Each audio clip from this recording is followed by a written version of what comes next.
Hello everybody. This is the Knights of the House of Mars. This is a storytelling game, GMless, and we're all going to be playing doomed knights on Mars, meeting our fate one way or the other. We're running under the Open Hearth, so we're going to be using the Open Hearth guidelines, which means we use safety tools and all that. Um, Safety tools I like to use are the usual. We do lines and veils. I don't have a specific lines and veils sheet for this game, but my standard ones are no homophobia, racism, sexism, transphobia, sexual assault, all that stuff. No go, and we usually veil sexual content and torture. None of that should come up in this game. But if anyone else has anything else, let me just throw an extra sheet at the top here. Lines and veils. So if anyone has anything they would like to add, please do that to the sheet. And I'll do my best to make sure that we avoid anything that is there. I'll just throw them. Yeah, great. Done this before.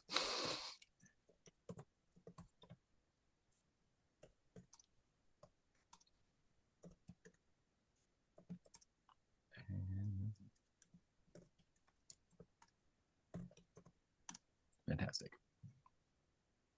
Also, I have a line on cannibalism. Great. Good.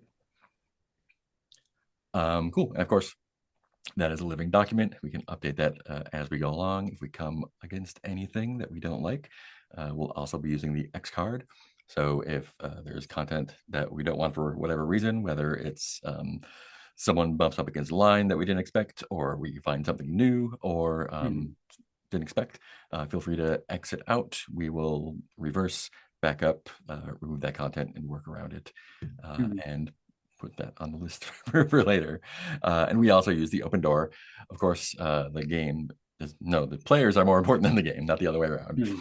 So if you need to step away for any reason, take a little break, buy a break, get some food, take a call, whatever you like. You can step away anytime. If you need to leave, totally cool. If you're not coming back, let me know, and we will keep going on. Cool. Cool. Looks like we have all that set up there. So, great. Let me read the little introduction for the game that is in the game book. To set the scene, Mars has perished. A red sea of dust is broken by jagged mountains dotted with the ruins of ancient pyramids. Evil sorcerers rule supreme. You play Knights of the House of Mars. You are the only ones who can bring life back to this planet. So Knights of the House of Mars is a role-playing game where players take on the role of knights who accompany the last seer eastward to the Pyramid of Tharsis. The world is dead the way it became so, and the reason you journey eastward are questions to discover the answers to through play with our friends at the table here.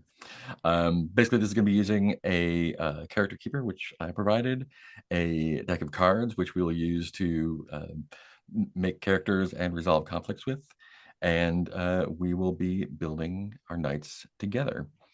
So go ahead and put your name in one of the columns under player name. I'll take this one here. And we'll do introductions once characters are built. Great. Knights are basically have three things. There's have a few traits. They have a duty, they have a doom, and they have some gifts. Other than that, everything about the knights is up to whatever you like. Any gender, race, religion, look, age, anything like that. So we have spots for three traits on the character keeper. The first one you're going to determine for yourself. The second one, the person to your right is going to give you, and that will be a positive trait. And so we'll do right on the character keeper. So Alex, to the right of Alex will be Casey. I'm to the right of Casey. Sabine's to the right of me, and Alex is to the right of Sabine. The person to your left will give you a negative trait. And I believe there are drop downs for a bunch of suggestions. If you want something that's not on that list, please feel free to do so. So let's go ahead and everyone pick your own first trait. There's so many to choose from. And there are some that could be read as either. I mean, there's vulgar. If that is a positive trait, we'll figure out how to make that work. Or responsible could be a negative trait. So those are not necessarily bound by convention. I'm going to take sharp-witted for my self trait.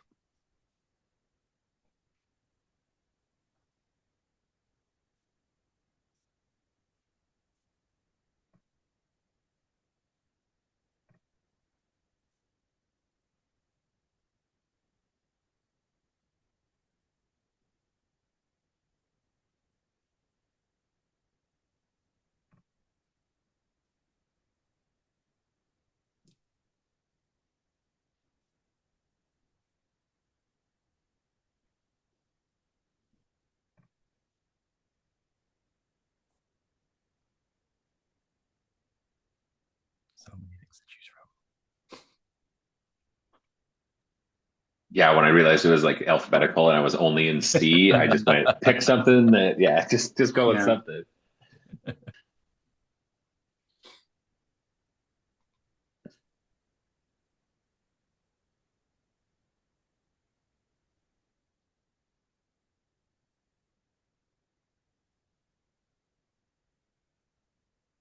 I don't find grim or broody. There's grouchy. No, that's not it. There's gloomy. Gloomy. Gloomy is better. Yeah. Gloomy. There's also Do I want to be gloomy? Or do I just want to be unfriendly? No, I don't want to be unfriendly. I mean, I might be unfriendly. Who knows? Messy. I picked persistent. awesome. That's cool. Yeah, I like that. I'm sorry. I had something and then I thought of something else. Glamorous. No, that's not the vibe. Sorry. I'll take fierce. Awesome. Fierce is, I think, yeah, okay. Cool. Thank you. So go ahead and for let's see, you'll pick a positive trait for the one to your right. So I'll be picking a positive trait for Sabine. And then you can pick a negative trait for the person on your left. So I'll be picking a negative trait for Casey. And those can either match with the self trait or conflict, whatever you think is best. Let's see. Okay. Would it be helpful if we talk about a concept first, or Sure, if you we like. just... Yeah, I like doing it the other way around, but if that works for you, go for it. Yeah, for sure.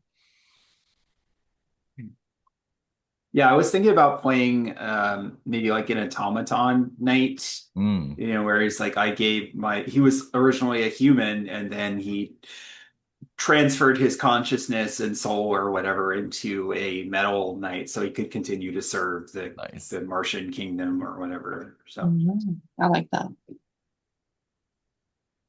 I haven't really fleshed it out more than that. But Okay, my concept would be some kind of bodyguard type, honor guard, something like that. okay. I'll give you stern for another positive trait then. Oh, I like that. Thank you. I'm taking that. Yeah, I'm not sure who I am yet.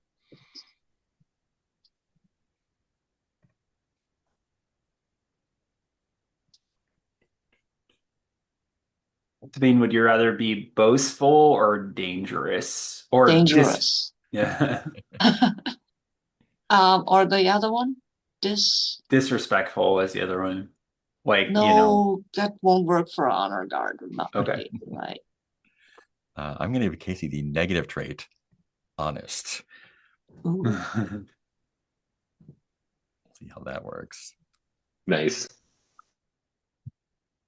I'm going to give you the negative trait, dishonest. And that was not copying. That was just I came upon it and I thought, okay, sharp tongued and dishonest, that works for me. wise but dishonest. Nice. Yeah. And the automaton person needs a good one, right?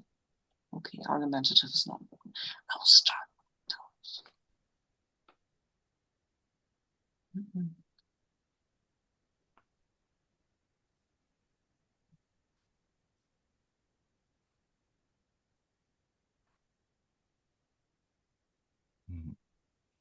Yeah, I think I'm like an older knight who has gotten ahead through um, guile, but in the interest of doing good for the planet.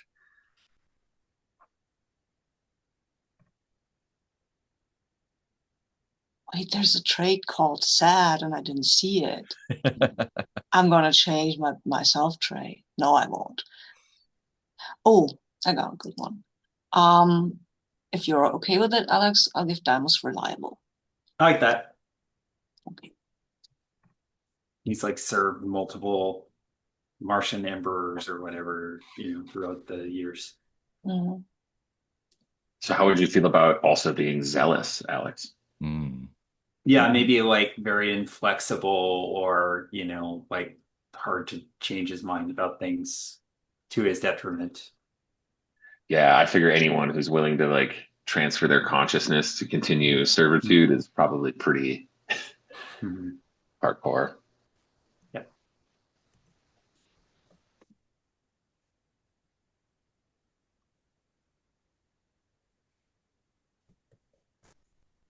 Mark, you said it was the Pyramid of Tharsis or the Temple of Tarsus. Tharsis?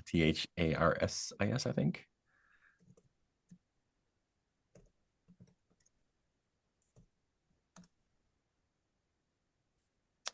Looks like we're just. My doom is once you enter the Pyramid of Tharsis, you will never leave. I think you still need to pick a trait for Casey. Oh, I'm sorry. Yeah. Positive trait. Okay. So you're calm and honest.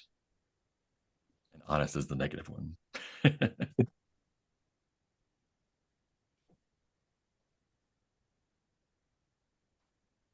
Hmm.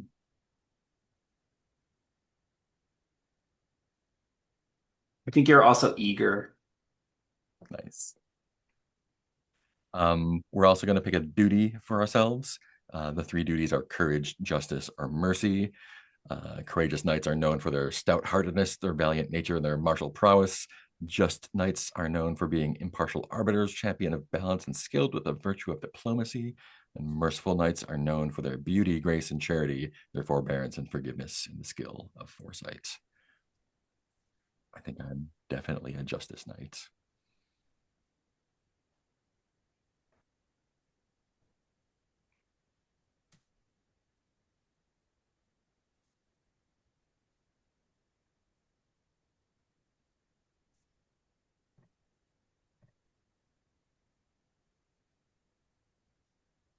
And then we will pick a doom. Soon after a knight's birth, they are brought before the speaker to the stars to be christened into the ancient order. There, the speaker foretells the knight's doom. Written among the stars, the doom is a tragedy the knight is bound to. This fate is inevitable. And so you get to make this up whatever you like, whatever the doom foretold by the stars at your birth was. The two examples in the book are to give my life to the last seer's journey, to be corrupted by the lost secrets that remain in the pyramid, and so on. Mm-hmm.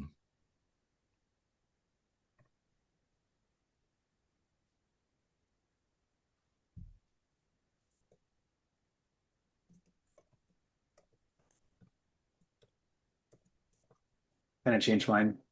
Mm-hmm. So after Wow. 1,000 years of service, your heart will turn to rust and ash. Wow. And I think this is the 1,000th year. Mm-hmm. The 9,999, Mm-hmm. and yeah, Wow. well, it's the last day or whatever. Last week, however long it takes to get there. My doom is to be unwittingly bent to the will of a sorcerer. Hmm. And doom is negative, right? Yes. It's not like, okay.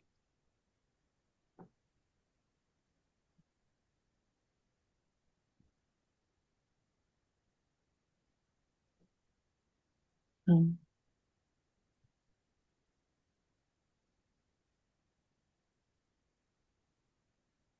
Avoiding my warranty mace.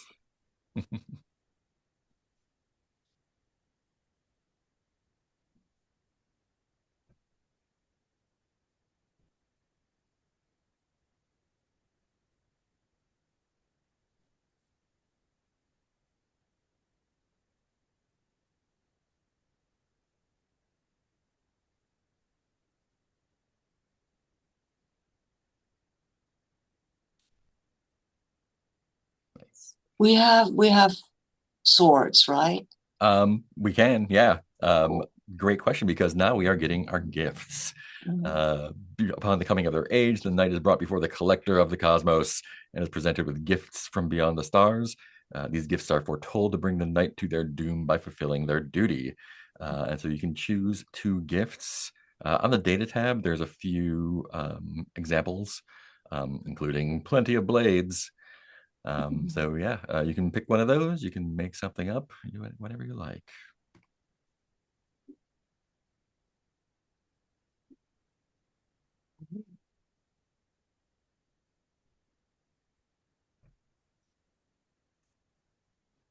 I want the sword. Before formatting right.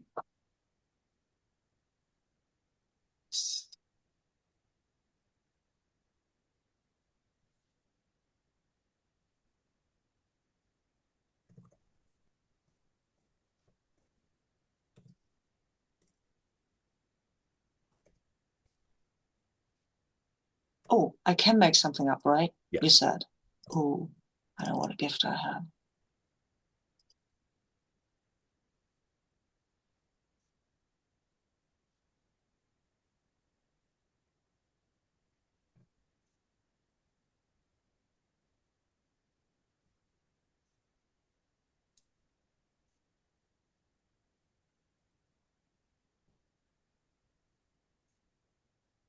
Yes, I'll take a.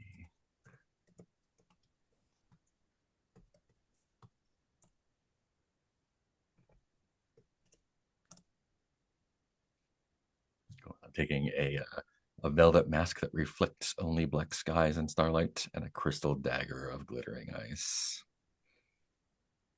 A soul blade forged by the sorcerer Noguera and the soul gem. Currently, probably occupied by the Empress, in Nice. whose service I failed. I like the parentheses, maybe. Maybe. That's Yeah, nice. well, I'm not a sorcerer, okay? I Yeah. think I used it correctly, but it doesn't talk. It's a gem. It doesn't talk to me. Pulses. Picking a starbeam cannon that maybe shot once before all light fades, which is probably his arm, and a gem formed by the death of a star during the creation of the universe, which I think is his heart in the center of his chest, Mm, and also the power source, but it's starting to flicker and die. Nice. So, nice. Hell yeah. Dope. I took a hilt and pommel of precious silver, a blade of starlight, and a harp strung from the sands of Phobos. Fantastic. thick. I am currently laying out the scrying pool on the playingcards.io screen here.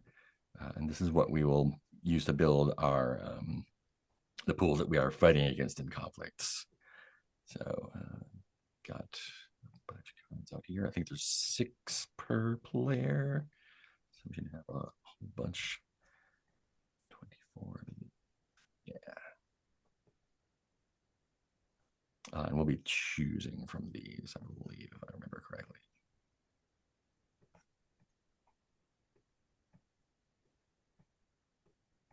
Cool. So there are 20. Let me put the link in here just in case anyone is missing it. I'm on sheet 7. This is the scrying pool. There's 6 cards per player.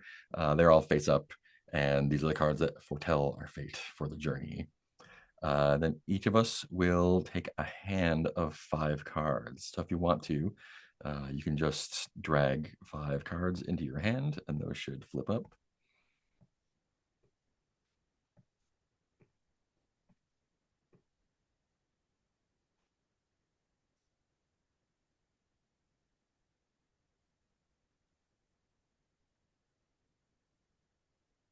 And we're going to be assigning these cards to each of our traits and gifts. You may notice that there are 6 traits and gifts. So each of us is going to get an extra card somehow. If your duty is courage, do we have any courage knights? We do. If your duty is courage, you just draw another card from the deck to make yourself 6. If your duty is mercy, which we have one, then we will give you another card from the Seer's Shrine pool, and we'll replace it from the deck. Mark, I already have 6 cards. Oh, You said we're supposed to draw 6 cards? we No? draw 5, but you Oh, okay. anyway, so That's you very. I'm very good at card game. You're as ahead of the foretold. game. High cards are good. I think aces are auto wins, jokers are auto loses. What do we want to give our Polaris?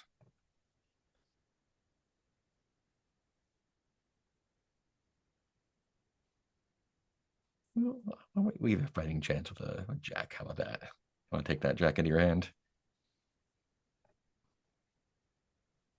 And then if your duty is justice, then you will choose your own card from the scrying pool and replace it from the deck.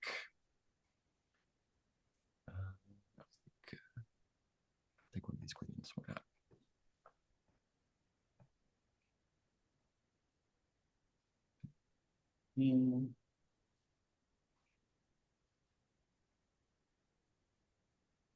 I mean, there's a lot of aces. Is There there are, a yeah. reason Grab them if not you to want take them. one? Yeah. Yeah. Great. Cool. So each of those cards you're going to assign to your duties, traits, gifts. So the drop downs should have all the cards listed there. So go ahead and pick which one you like. Basically, you're always able to use your duty card in a conflict, and the other cards you can use if you can bring that thing into the conflict.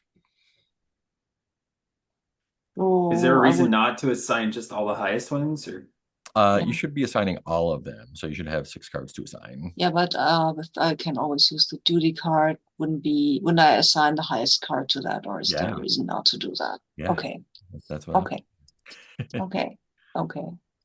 Don't think I have very high cards, but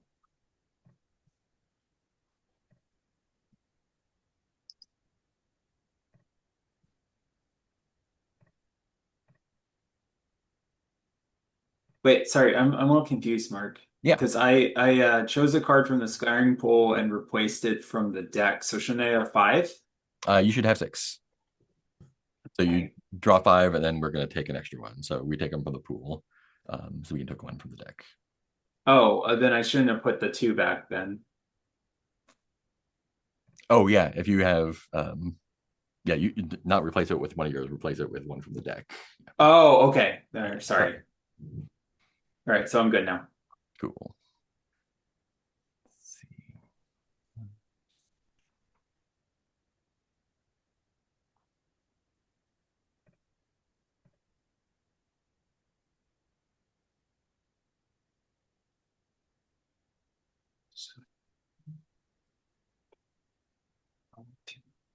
confused.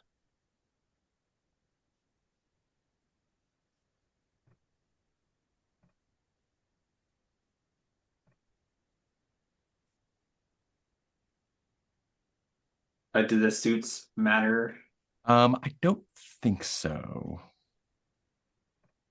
Just in case. Oh,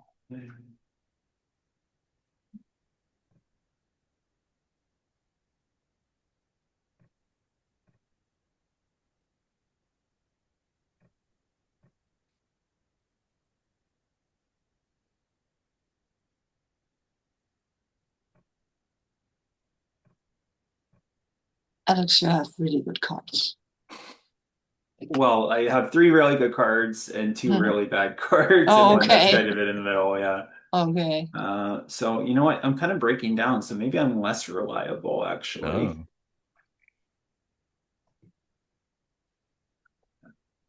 That was I Starting Cannon. um,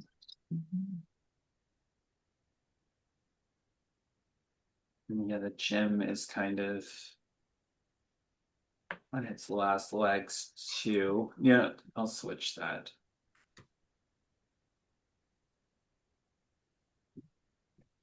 gems are all not all that reliable.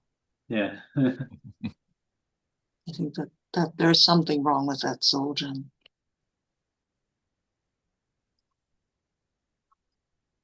Sweets. When Zealous was a 10 of.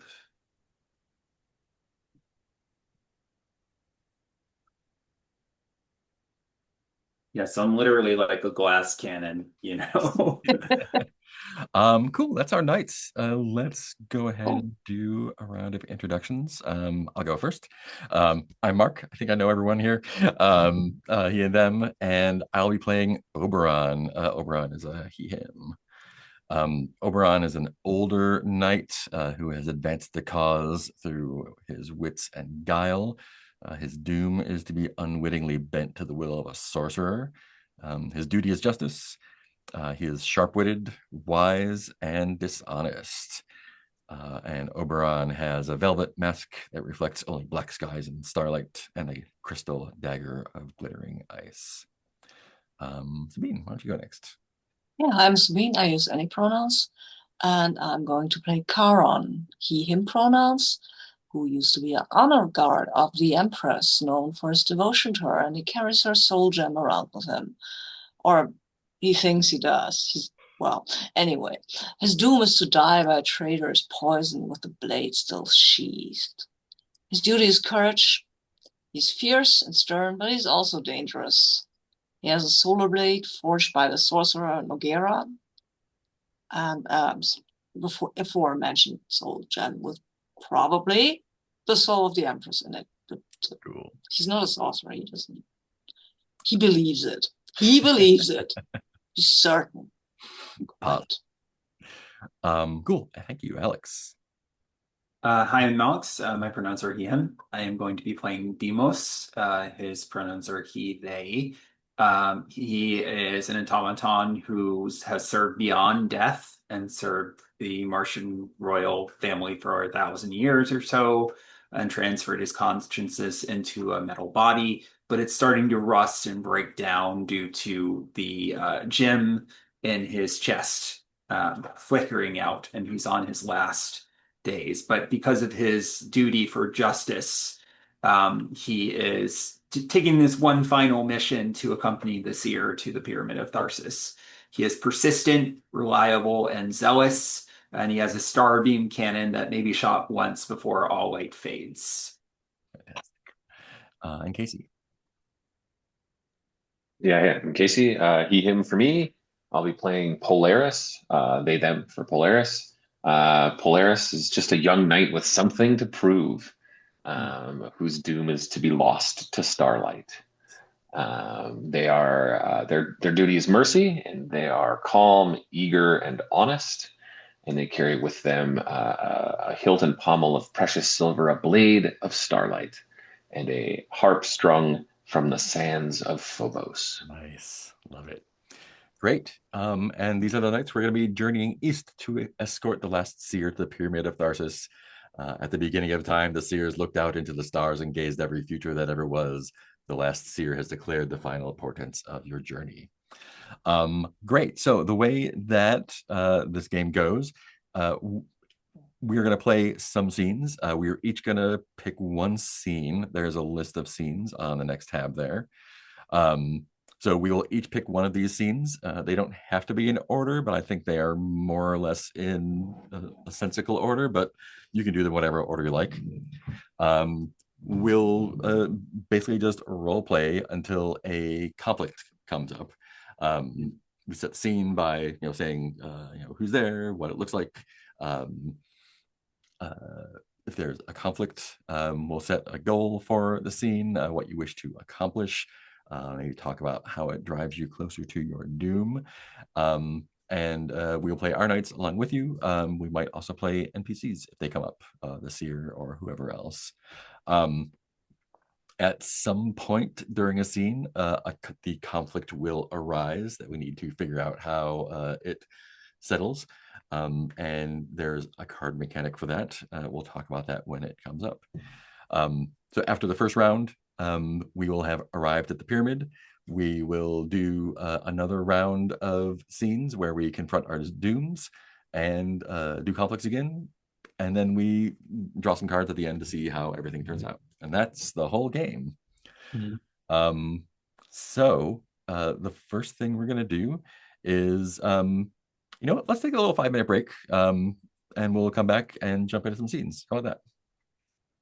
Cool. I'll see you in 5-ish.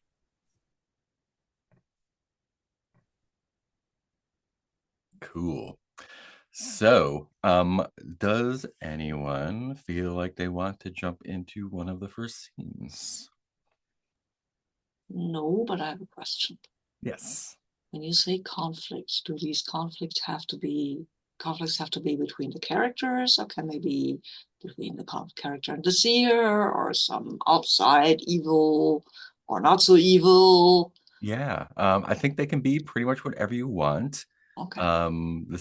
In the scene, you are probably going to have a goal that you want to accomplish. So anything that gets between you and that goal is going to be a conflict, wherever that comes from. Okay. Yeah.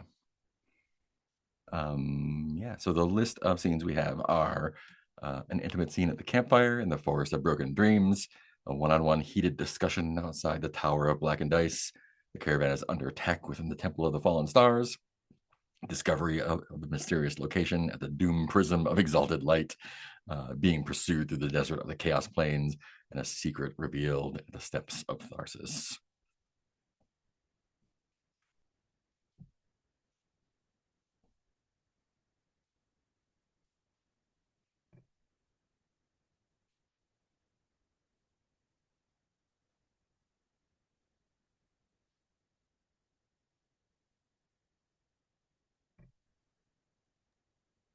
I have a vague idea Okay, cool. for something that Karen might want to accomplish in the Forest of Broken Dreams. Awesome. That would not immediately be a combat scene. And I think what he wants to do is, there are ghosts in the Forest of Broken Dreams, obviously. And it is said that the everybody of the imperial family who dies will come here to be one of the ghosts. Mm-hmm. And he is looking to find the ghost of the princess, to maybe get her into the soul gem along with her stepmother. Okay, it's complicated, but still. So who all is there around the campfire with you? I think if we are in a caravan, Mm-hmm. probably everyone. I'd say. Yeah. Makes sense, right? That everyone is there. I don't think Karan has precisely disclosed what he wants to do there. Mm-hmm. He thinks that maybe some of you might not be quite as steeled to ghosts and other things as others. Hello, Polaris. And that others might be too steel to the whole thing. Hello, Demos. But still, I mean, what can go wrong? Okay, everything, but other than that, yes. Okay, so, and I get to set the scene then in the time-honored tradition of indie games. Okay, so I think the Forest of Broken Dreams. We're on Mars, right? Everything's burned. Yeah. Okay, so this is not a forest as we would know it on Earth. This is a forest that is made up of molten steel pylons that were once a very well-tended garden of these steel things that had actual plants growing there once, when Mars was so green or blue or whatever. But now all the plants have melted, and all the pylons that were very straight and nice have melted like candles. And that's what they look like. They have like a forest of melted wax candles, and you occasionally hear these noises that are like metal cooling, because these melted pylons, they are still hot. Some of them are still kind of glowing, and you might also hear voices, but that I think that is quite normal nowadays to hear ghosts, because there are so many dead, right? And lost. I think we see in the background Demos, who is kind of like a terracotta warrior-esque, except like brass and gold. He must have been resplendent 1,000 years ago, but now he's all faded and rusty. On his hand is just on one of these columns, just staring at it, because he remembers when he crafted and placed some of these columns, and the forest was more um, sparse and magnificent, and now it's he's just like him, is in its faded, gory form on its last legs. So I don't know if he comments that, but that's what's going through his mind.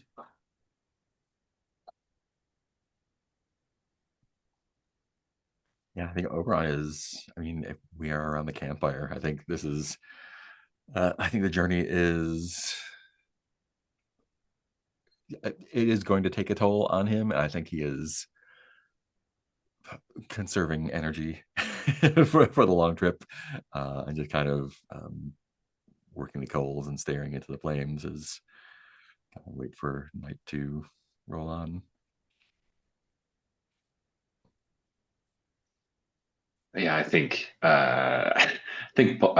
Sabine kind of nailed Polaris. It's sitting around the fire. Uh,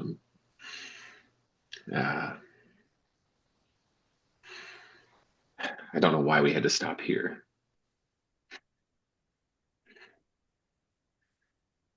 We cannot, all of us, walk days without a break. Some of us need food and rest. Mostly rest. Looks at the seer mostly. What does the seer look like? Are they like just normal dude? Are they super weird? What? Yeah. I think we don't know if they're a dude or a woman. They are covered in veils. I imagine them, I'm sorry. Yeah, I yeah. imagine them covered in veils. Awesome. I think they have like shifting stars along the veils. So depending on how you look at them, they look like different constellations and everything. Nice. Yeah, I think they're mostly silent. Mm. Yeah, but if they speak, it has to become prophecy. So Very how I stubbed my toe is, good. you don't want to prophesize that. Hmm. Yeah. I think, sorry. Were you done, Casey, with Polaris? Yeah, I mean, yeah, I think so. I mean, I know we need to rest, but Our doom has been foretold. Mhm. Whether we reach it sooner or later, it has been fated to pass. We don't have to have an unpleasant time along the way, though. There are If still there are still things that are not foretold, or maybe if they are, I don't know them. Maybe some things can still be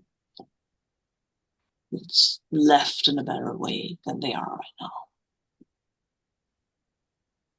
it is good that joy remains within your hearts.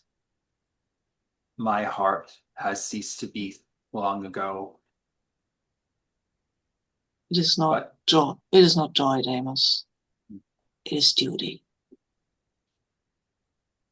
just kind of half nods and turns back to the column.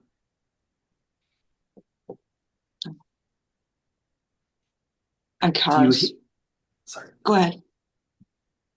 Do you hear the humming too? Mhm. Mm, mm. Yes. Humming voices. It's loud here. Ghosts, spirits, those who once walked around us, those we lost. There's definitely like a light reverberation coming from the columns. And Casey, I wonder if it interacts with your instrument at all. Oh, yeah. Uh, yeah. Interesting. Yeah. I think, yeah, much in the way that like yeah, like I think it just catches a bit of like the resonance, right? So they just kind of like vibrate a little bit. And I think like I might I probably just like wear it across my back, right? And so I think yeah, it just sort of like gives off like a kind of like an overtone to the whatever like uh resonance we're getting off of the pillars. It's sort of just like underpinning it with like this slightly like ethereal kind of like, you know, I have a stringed instrument right here. I could no, but yeah, yeah. And Um, actually, yeah, and actually, so when that starts to happen, mhm. like I would like I think Polaris, like when Charon was talking about ghosts and things, like Polaris was kind of like uncomfortably shifting, and then like the Nice. noise starts, and I think they like unstrap it and like put it inside of their cloak to try to like dampen the noise. Nice. Yeah. Can you play it What is for us, Charon? Polaris? Oh, yeah. Sorry, go So, ahead. can you play it for us, Polaris? And then like so he'll pull it back, they'll pull it back out and like In ancient times, in the court of the emperor, when the emperor died, their heir would play a song of resplendent beauty, and for one night it would summon them back to give their guidance. Perhaps your song may do the same.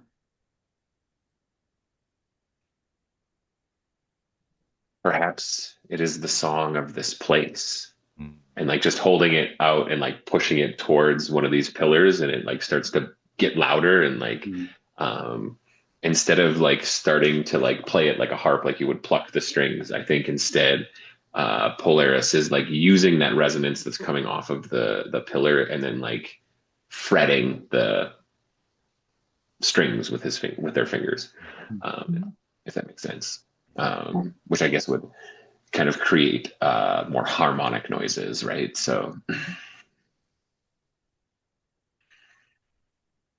Mark, you were Mark, would going to say something. Oh, I was Sorry. going to ask if there was, like, if there's something preventing you from doing what you were wanting to do. Probably that because I'm nervous and I don't actually know what I'm doing. That's the thing. Mm-hmm. But yeah, when Polaris starts playing with the harp and Demas tells of this legend, Karen will stand up, take a deep breath, and say, "Well, I hope you're right, Demas. I think the princess's spirit might still be around, and I think maybe, maybe she will come with us. She and her stepmother, they were friends. I think they were friends. I do not I do not pretend to understand the heart of nobility or the empress, but I hope that she will come with us to the pyramids, to be interred there forever. And I hope she can forgive me. Nice. So let's talk a little bit about how conflicts work. So during the scene, you're going to try to achieve your goal. There will be something stopping you. So we're going to resolve that conflict by playing basically 3 rounds of these cards. The people who are not the spotlight character we'll create a hand of 3 cards from the scrying pool to go against you. And once we do that, we will take turns. Since there's 3 of us, that's great. We will play each card saying what the situation is and what is opposing you. And then you will play a card from your hand to block that or counter it. You can play each card once during any conflict. You can always use the card from your duty. You can only use the cards associated with your traits and gifts as they are narratively involved. You can use more than 1 card to beat a card if you want. If you do that, you will take a wound. Which if you take 3 wounds in a conflict, you carry an injury to the final scene. I don't know if that's ever going to happen. But basically, after if you meet or exceed all of the 3 cards, you will win the conflict and achieve your goal. Otherwise, we will tell you what happens instead. And at the end, you will keep all the cards that you win. And if you lose, you discard all the cards that came against you. Okay. Cool. So, and do they add the cards? Excuse me. But sorry. if you play a king and I want to counter you, I can use 2 cards. Like I can use my knave. What were they called? Jacks. Yeah. And another card, right? But Yeah. What is their value? So numbered cards are worth a value. Jacks, queens, and kings are worth 10, but king will be queen and queen will be jack. Aces are automatic wins and jokers are automatic failures. Okay, cool. So, what do we feel like the first thing preventing your thing is? I think there are other dead emperor souls and their servants here in these pillars, and they want to come too. You know. So you have this cacophony of like ghosts. Nice. And you're not necessarily raising the right one or whatever. Okay. Oh, and let's build the opposition hand first. So I guess let's each pick 1 card to build a hand that Sabine is going to fight against. And remember that the cards that we don't use now will be used later on, perhaps against us. I feel like it's appropriate for emperors for me to pick a king then. Yeah, and just put them face up on the. Oh, sorry. I'll give you a 6.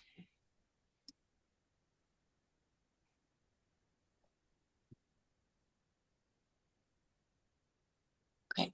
Cool. Sweet. So what do we feel like the first obstacle is? There's the other ones want to come, basically want to describe that again. That the song, is trying to raise the spirit of the dead empress within the gem, I think. But within these columns, these pylons are the souls of dead emperors and their servants, and they're also being drawn out and want to accompany, like swirl around Charon, I guess. Yeah. So you will choose one of your duty, trait, or gift cards and describe how you get around that. I can use 2, we said, right? Yes, yeah. Okay, but I will take a wound. Oh my God. I love that. I'm sorry. It's kind of catnip. Okay. And are we playing the king for that? I'm playing, yes, oh, are you? Oh, wait a minute. Feels appropriate, yeah. Okay. Coming out strong. Yeah, so I will go with my duty, which is courage, which I feel is appropriate. And I will also say, I am stern. I will not let these interlopers get in here. They will not. Nice. They will not pass me. I will stand firm. This is not very easy because there are a lot of them, and I think maybe, or do you want to describe what they are doing that I get injured? Sorry, Alex. No, I like what you were saying. Like you kind of have to fend them off, as they're swirling around you. So, how do you think? And I feel like it's because you're protective of the Empress's soul gem. right? Like Yes. if you were fighting all of them off just by yourself, it would be no sweat for you. Mhm. But you have this very vital object that you're protecting, so you can't really fight with your full strength. Yeah, that's true. I have to keep the gem in my hands and cover them. And maybe the trees or the trees, the pylons are lashing out a bit, Mm, something like that. yeah. But I will. I think what I will do is I will recite that who sits in this gem. That this was the Empress Mm. Theodosia who ruled for 57 years, who was a brilliant star among the skies of Mars, who held together amidst the onslaught of poison, of treason, of those who had lost their ways. We will wait for her daughter, not you. You've had your chance. You did not inspire the loyalty that would bring you to this gem. Nice. And maybe partially out of recognizing that she's their rightful descendant. Some of Mhm. them back off, and partially out of shame that you're right that they failed in Mhm. some way. They'll retreat into the pylons. I think I'm gonna play the 9.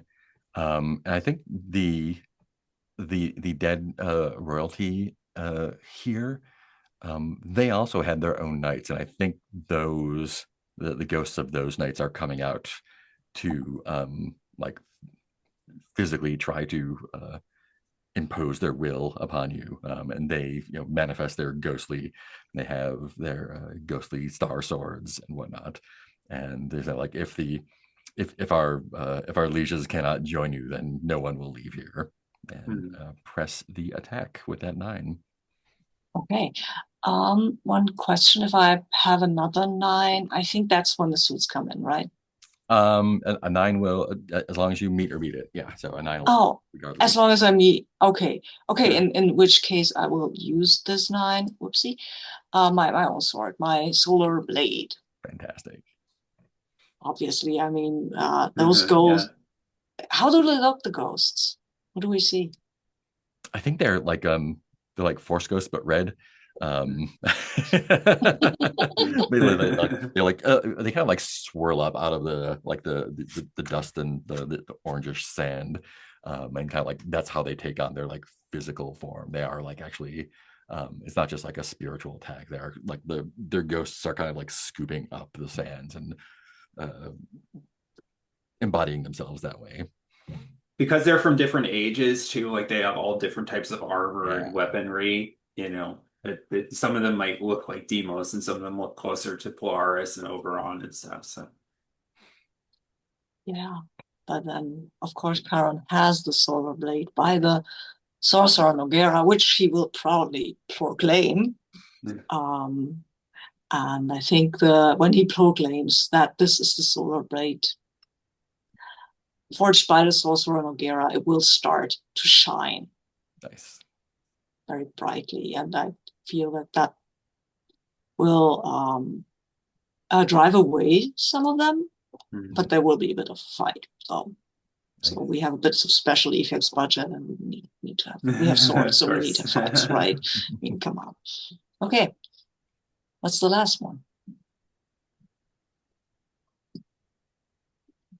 think I think like the music starts to like resonate off of like all of the pillars, and it sort of like builds and builds on itself. Mhm. Um, and like there's something about these pillars that keep these ghosts that's like calling you to join them. Like if Oh, you wanted to like give up and well, I guess if you wanted to, Yoda yourself into a force ghost, you could go straight into one of these pillars right now, and that would oh, be like a sort of eternal life. And it's just sort of like, yeah, I love that. What happens if I fail this challenge? I've won two. What happens if I fail the third? We just tell you how. If you don't win all 3, then we Mm? just tell you what happens. Oh, okay, mm, okay. Hmm. Hmm, hmm, hmm. You might become soloists like me. Oh, I mean, it's kind of attractive, but I think for now, I mean, for the princess, right? I Yeah. mean, I can't fail a princess. I can't really. I'm fierce, so I will beat this. Go away. Will not go into the pillars. Will come to me, princess, please. Um, yeah, I think, and I get to tell what happens, right? Okay. So I think what happens is that Karen seems tempted, really, to go into the pillars or go into the soul stone. There is a moment where he kind of listens and murmurs something. Maybe it's a name.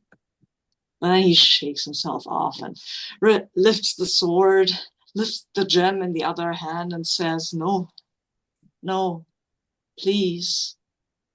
She needs a name. Princess Daniera, please come.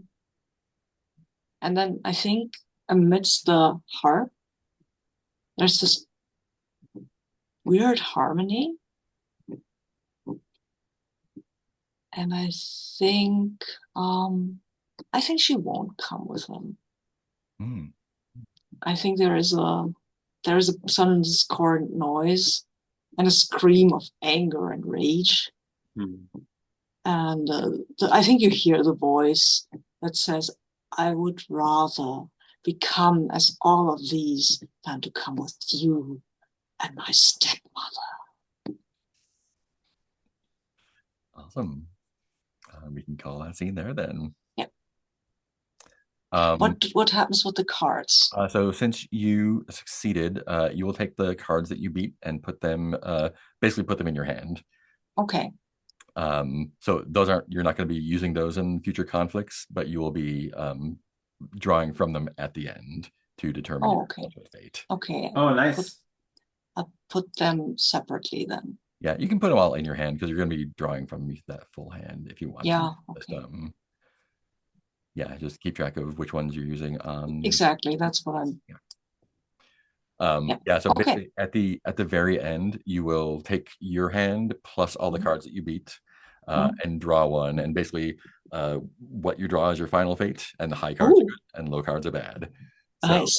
you can easily Okay. win a conflict with a bunch of low cards, but that might mess you up at the Oh. very end. And I take an injury, right? Because I use two cards. So it says, let's see. If you mark 3 wounds, your character carries an injury. Otherwise, all wounds are erased at Okay. the end of a scene. Okay, so I get a wound, Yeah, not so an injury. so you are fine. But I get this wound. No, all the wounds go away at the end of the scene. Oh, Yeah, boring. but you can take a narrative wound if you want to. Kind of took an emotional wound, probably, you Yes, know. yes, yes, definitely. Great. It says to go to the right, but if someone else has one that they want to do, that is totally cool. So Alex would be up next. I just don't see Demos being like a heated discussion kind of guy. So, if someone else wants to take that one. Yeah, and you can pick whichever one you want to. I was going to say we can kind of skip around, right? Or Yeah. like, okay. And we just did kind of an attack scene. Mm-hmm. So maybe discovery of a mysterious location at the Doom Prism of Exalted Light. Nice. Set it up. Hmm. I feel like there's this just column of starlight that extends to the heavens, maybe to the twin moons of Mars, almost like it's connected to them, to something Mm. there. And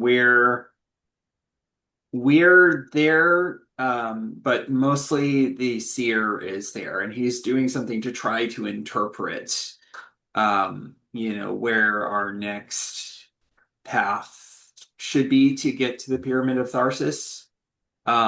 Probably because the original route that the caravan was going to take, for whatever reason, there's just this massive gorge in the way that maybe the earth itself collapsed, just like everything is falling apart Mm. into ruin. Um, So people are kind of getting scared in the caravan. Maybe some people have deserted because they think this is folly. So there's significantly less people, and we're just kind of standing around waiting for him to find the path forward. Like maybe to shine the starlight in a certain way where he thinks there's going to be a star bridge or something or like that, or to summon something that will take us across the gorge. Mm.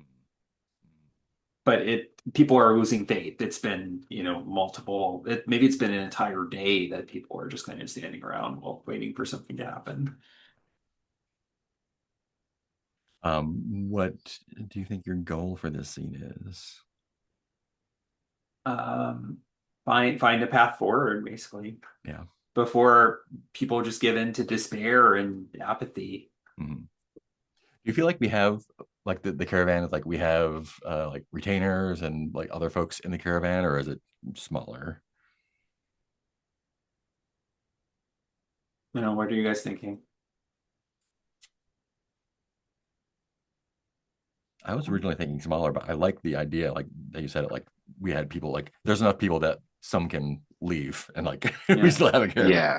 Yeah, I like that it was larger at the beginning. Like Yeah. everybody who was exiled or not exiled, but like Survived. refugees, Mhm, survivors. mhm, But along the way, we've lost people either to dangers or natural attrition and stuff. And maybe we even flash back to the caravan attack or whatever. But mhm. um, Great. now there's a lot fewer of us. Only the truly faithful and zealous. Yeah. I mean, maybe they were the Sears attendants Mhm. Hmm. Mm. originally, and then some refugees came along because, I mean, there are people, that's nice, but no, they don't know where they're going, so that's not so nice anymore. Yeah.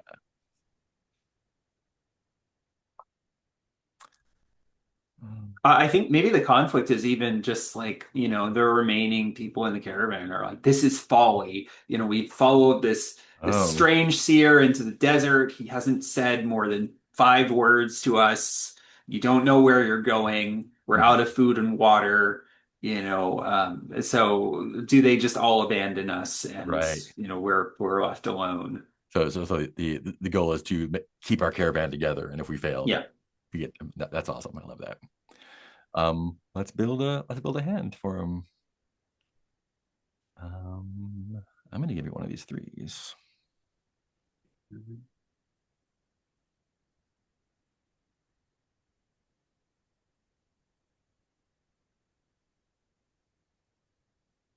I'm taking the 9.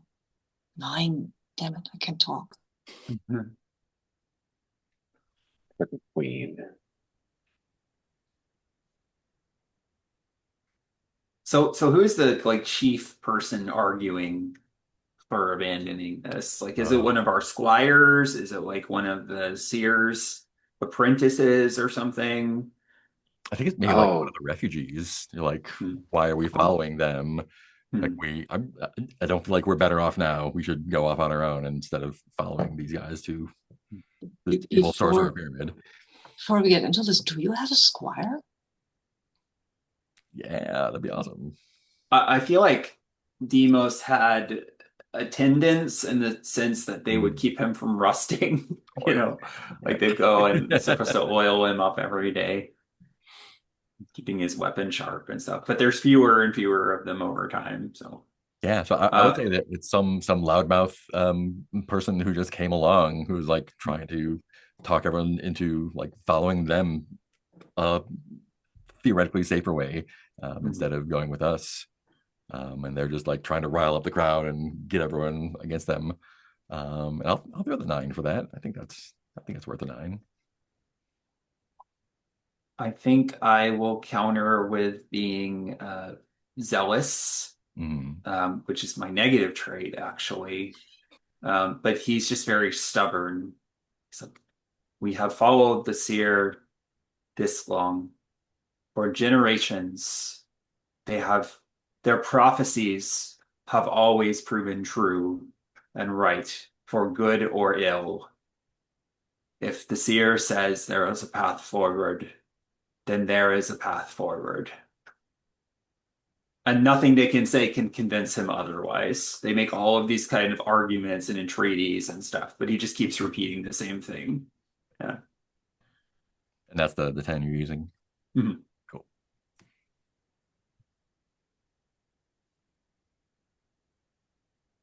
I think the next obstacle that faces us is I think there is for some reason there's a dust storm, and maybe it arises out of the gorge that we have to cross.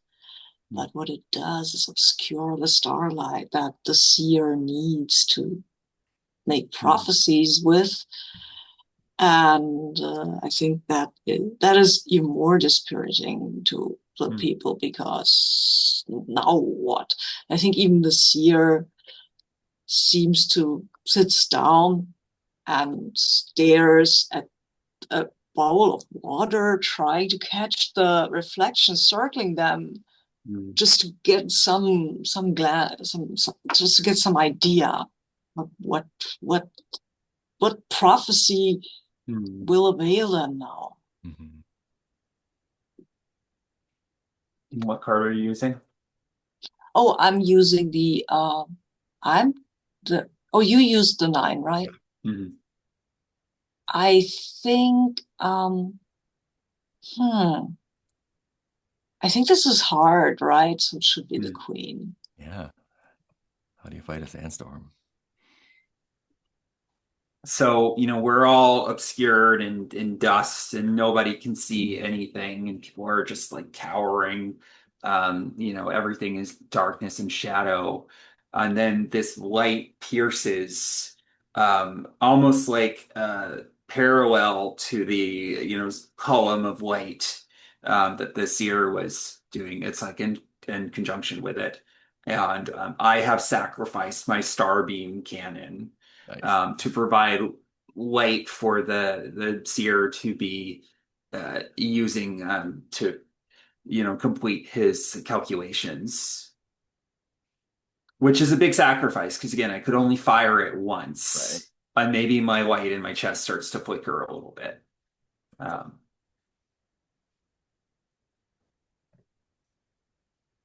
Oh, what do you answer the queen with? With another queen. Mm-hmm. Oh, wow, okay. Yeah. Cool. That's nice. Oh, yeah, I didn't even see that. That was so cool. Yeah, definitely. Oh,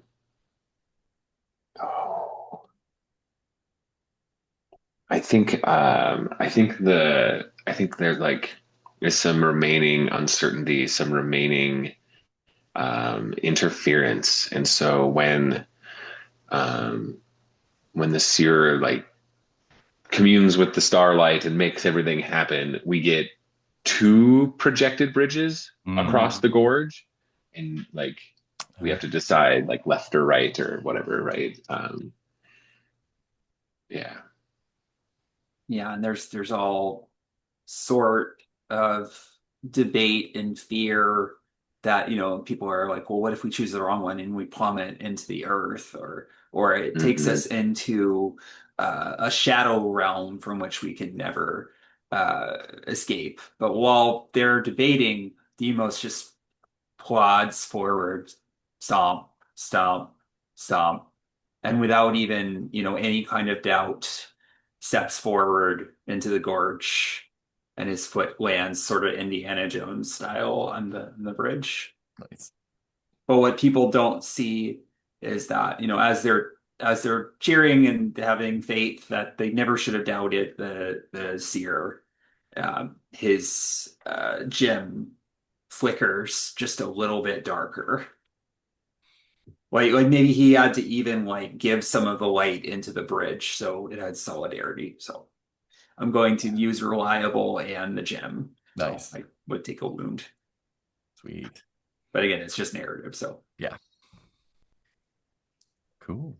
That sounds like we make it across. So take those 3 cards into your hand or into your pile of cards.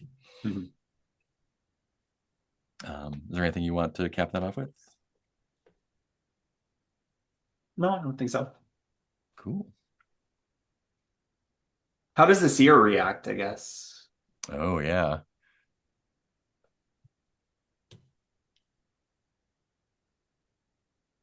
Does something change in like the veils? Like when you put that little bit of light into the bridge, does like a new star appear on their veil or like Oh, I like something? that, yeah. That's great. Hmm. I love it.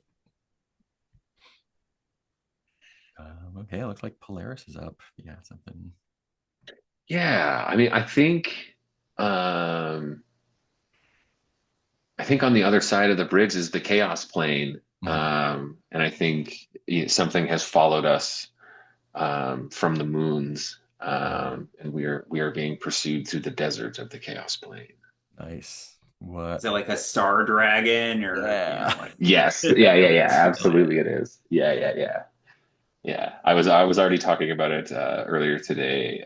We had some like really awesome northern lights up here this week. Hmm. Yeah. So like that's in my brain super hard. So yeah, a Yeah. shimmering like aurora star dragon. Yeah. And we just put up two massive searchlights and everything too. So it's like, here we are, Yeah. It's a giant arrow. Yeah. So it sounds like the goal is pretty clear. Hmm. Yeah. Yeah, uh, I think so. Is the goal to slay the dragons or to escape the oh yeah, dragons? yeah. What do Or you? is to make Ah, friends with the dragons? Or I mean, that's up to Casey, right? Yeah. What do you think? yeah.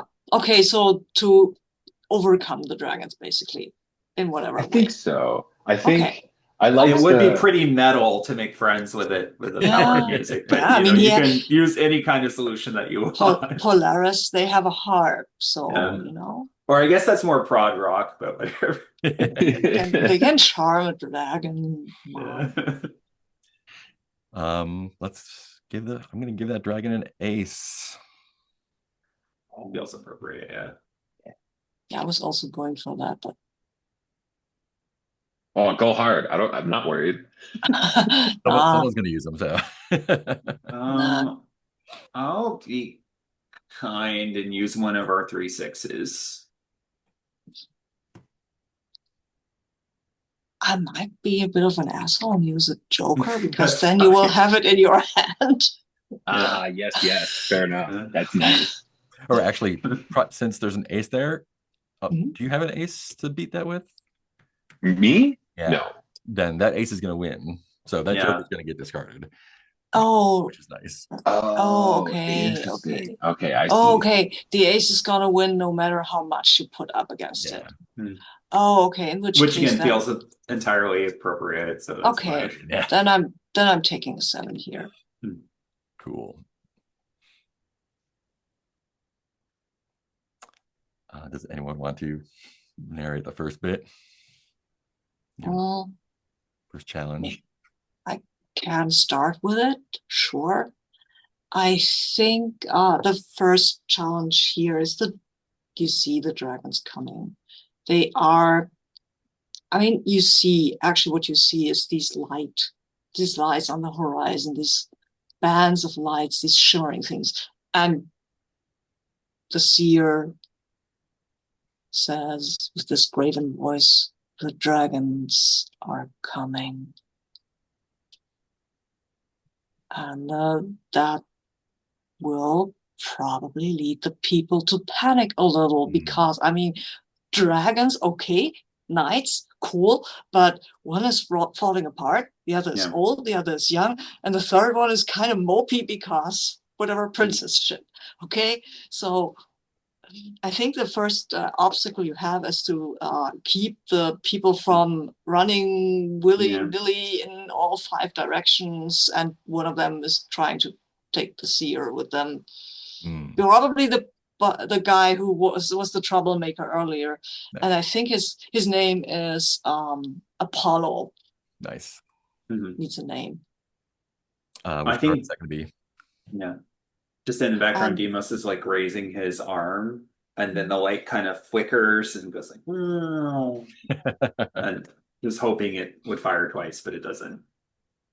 yeah, and Karen is kind of saying, "Well, I've never heard of a story where anyone defeated a dragon. It's not very helpful." Mhm. Okay, so but I'm giving you the the 6, I think. We're going Okay. to progress here. This is not that hard because they are still the best chance for the people, I think. Yeah, I think I'll Wait come a out. moment. If just to be clear on this, if you lose all one of the 3 things, Mhm. you lose the card you use against the ace. You don't lose all the cards you You put up, you right? just don't take the cards that we put up into your hand. Oh, okay. You still keep Okay. all your regular cards. Okay. Gotcha. Right. Okay. So I'll come out with an 8 against that 6, invoking honest. And I think it's one of those like earnest, grandstanding sort of like, well, yes, of course it's dangerous, and no one has ever defeated a dragon, but trust the Knights of Mars, right? Mm. And if we can tame the twin lights of the moon, and we can wrangle the ancient ghosts of the pillars, Mm. surely a mythical beast will fall easily, Mm. and stirring the hearts and minds. Yes. Yeah. I think as it gets closer, there's just this blinding flash of light where everyone has to cower and hold their hands over their eyes. And then it opens its massive jaws and starlight comes out of it and makes like this burn circle Hmm. entirely surrounding Polaris and almost in like a spiral pattern. It stops before it consumes you utterly, but it is isolated you from everyone else because I'm going to use the ace. Nice. And then it like lands with a thud and kicks up all this, Martian dust that mixes with the starlight that kind of sparkles like a glitter bomb. And it's just like, looming over you. See. I don't know if I think it roars. It makes like a reverberation that's similar to the pylons. Yeah, yeah. Yeah. Yeah. Oh yeah. And so I think in like a desperate, I'm gonna lose anyways, right? So it doesn't really Mhm. matter. Yeah. So I'll come out the in a in an attempt to stand still looking brave. Mhm. Polaris draws this blade of starlight to Nice. stand against the dragon, but as Yeah. soon as like they draw it and they're standing there and the dragon roars, it just Mhm. like completely like disintegrates into like Mhm. that same sort of sparkly dust, right? Like, Mhm. and then I'm just standing there holding a Awesome. hilt. Yeah. And I think with that 7, the dragon's maw, like it just descends on you and just like gulp, like just engulfs you with that, and just you need to get out of that somehow if you can. Yeah. Yeah. I think, yeah, I'll, boy, Polaris is aware of their doom as well. And so I think Mhm. when the jaws, like I see it like a kind of like a bit like a sandworm, right? Where like it Yep. Mhm. hits, it like swallows and then like kind of keeps going. Yeah. And so I think what Polaris does is they kneel in the sand and like hold this Mhm. hilt to their forehead, as like this dragon like washes over them all this starlight and energy, and just like centering themselves and remaining calm, Nice. to invoke this 10. And then like once it like passes completely through, like there's this huge like blackened circle of sand that's like sheened over with glass, and then in the middle of it is still like Polaris just like bent, like praying essentially, I think. Yeah. Sweet. So since you did not get all 3 of those, these are going to get discarded, and we get to say what happens with the dragons that did not work out for us. Um, Yeah, and if you want to like circle them back around and really fuck up Polaris, that's fine, Yeah. right? Like I that's cool feel with me. like Polaris did the calm thing, and like you got your little field of glass around you. I think while you were doing that, some of the other dragons maybe like scooped up a bunch of the other folks in the Mhm. caravan. How's that sound? Yeah. Yeah. Uh, I think Demos is like um, it is said that there are 12 Sar dragons. Mm. That was the fourth most terrible. No one before had survived it. The most terrible awaits us at the Pyramid of Tharsis. Mhm. Nice. Fantastic. Cool. Um, but the seer is still with us, right? The seer is still with us. Yep. Okay, Mm. good. Hmm. I I think we need to do something else, Yeah. something more important than just random people that don't have a name. Uh, maybe they drive us somewhere. Say that again. Like we they Sure. drive Yeah. us somewhere. We lose our way. We get driven somewhere, and then they leave us there Right. for whatever. We don't know why. The seer has made seer noises, but Mhm. nobody's very clear what they mean by that, by what they're saying. Love it. In that case, I think I'll go for the one-on-one heated discussion outside the Tower of Blackened Ice. And so I guess that's where the dragons drove us. Mhm. And this is the Tower of Blackened Ice. And I think, um, yeah, I mean, it is not in the direction we were going. Mhm. It is colder here, and it's like this. It's I think they may have like driven us more into that dangerous territory, and Mhm. this ice is like it's like it reaches into, if there were clouds, into the clouds, and it's ice, but it is like charred black. Mhm. It's not like frozen glass. It's like almost as if the ice had been burned. And this is a bad thing. Mhm. um, and I think this is Oberon arguing with the seer. Mhm. Um, and just I think I've we've been going along this path, trusting them, and just bad thing after bad thing has happened. I know that we're supposed to be doomed, but we have our very specific dooms, Mhm. and this just seems like misery that we're putting everyone through. And just like kind of losing it at the seer, just saying like, just stop messing with us, just take us to where we're supposed to be going, stop tormenting all these people. It's us, it's us that needs to do the thing. So if we are to meet whatever fate we're going to meet, let that happen now. Otherwise, like, do your job, basically. We're just doing that under the shadow of this monolith of doom. And yeah, so my goal is to like get the seer to show us the way. I think that first problem with that is like you get no reaction, Mhm. right? Like they're all veiled and we described them saying like one or two words every hour. Yeah, So yeah. they're just like not even staring at you, just like you know, yeah, implacable, Should we draw thing that cards you're arguing before? with. Yeah, Oh yeah, Should yeah. we probably. draw cards before we Build do your that? hand. Yeah, Yeah. Oh, oh, from sorry. the scrying pool.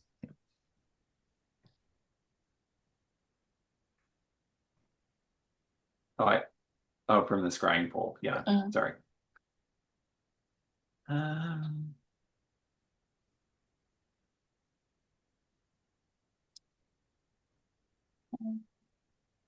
feel taking like taking this one. feel like the seer wants us to succeed, Hmm. Um, but it's not going to make it easy for us. So mm, kind of yeah, in the middle. yeah.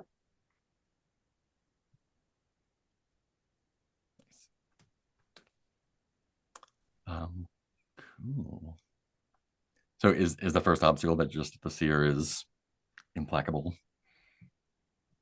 I think so. It's crazy. Plus, you're kind of losing your voice. It's cold. It's miserable. The, everything seems kind of pointless. Mhm. Um, Your friends aren't really backing you up. yeah. Which card did you say that was going to be? Let's say the 10 because that's the one I took. Yeah. Cool. Um,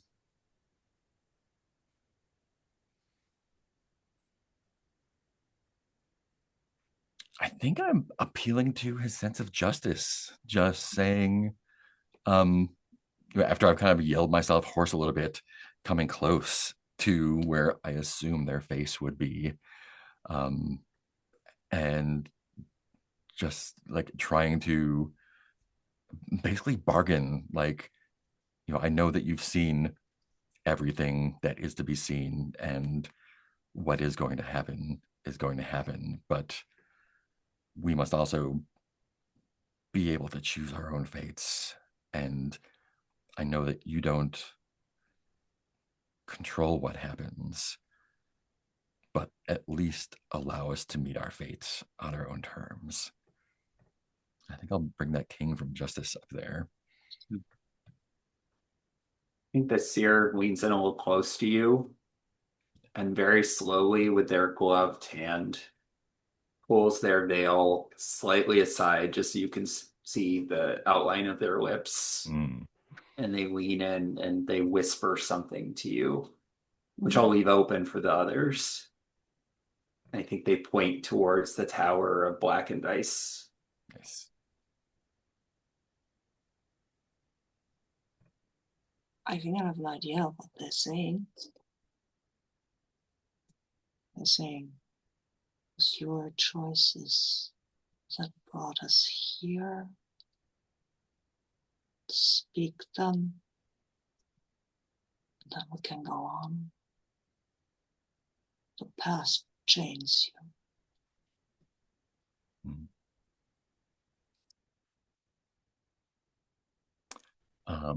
Yeah. um, yeah, I think everyone is kind of listening here to see what this night of justice, like what sins I'm about to confess. And I know if I do that, we're probably going to lose everyone. Is this the six or the jack? Oh, this is the jack. Yeah, yeah. I think we're going to lose everyone. And so I will lie. Um, but I know that it is wise to do so. Um, and so I like knowing that the seer knows that I'm lying. Um, like manufacture some um, like I will make them sound important, but know that they are trivial. Basically, like confessing to um, you know um, indelicacies in court, it, pursuing pursuing someone I shouldn't have. Um, knowing that my actual crimes are deceit and possibly a little bit of murder here and there. Um, but the things I'm confessing to, I can kind of play off as noble indignities that it pains me so much to unburden myself with. But now I feel so much better. Well, I think just an aside, when you say yeah, indelicacies in court, I think you see Karen go really pale and clutch the soldier. Nice.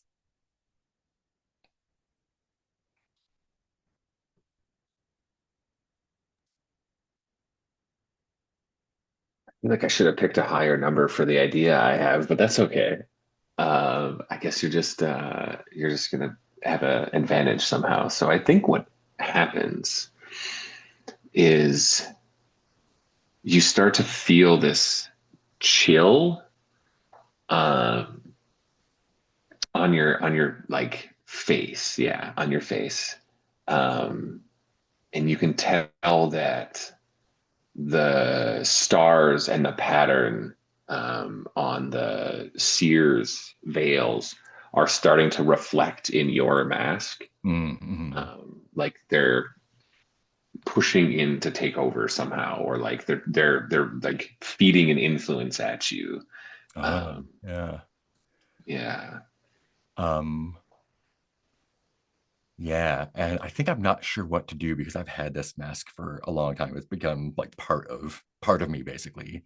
Um, but I know that the only way to keep this from happening is to take it off and place it on the face of the seer, like where the seer's face is, covering like pulling their veil aside, um, and putting my mask on their face and kind of like letting whatever was going on there meld in with the stars in their veils. So like exposing myself for real this time. yeah, I think a lot of people probably haven't seen my real face. yeah. That's dope. So does